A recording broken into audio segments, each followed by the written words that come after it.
নতুন কর্মসূচি নিয়ে রাজপথে আসছে বিএনপি।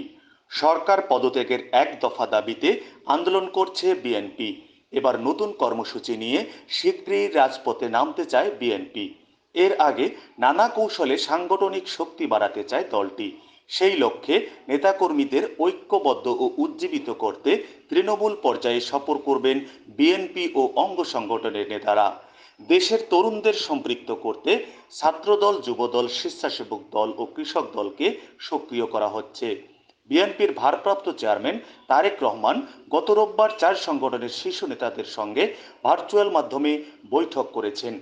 এছাড়া দলীয় নেতা ও শুভানুধ্যায়ীদের মধ্যে যারা টেলিভিশন সহ গণমাধ্যমে কথা বলেন তাদের নিয়েও আলাদা বৈঠক হয়েছে বলে জানা গেছে।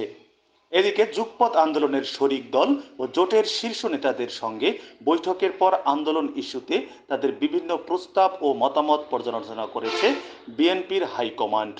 গত 12 থেকে 16 মে যুগপৎ আন্দোলনের বিভিন্ন দল ও জোটের শীর্ষ নেতাদের সঙ্গে ধারাবাহিক বৈঠক করেছে বিএনপি।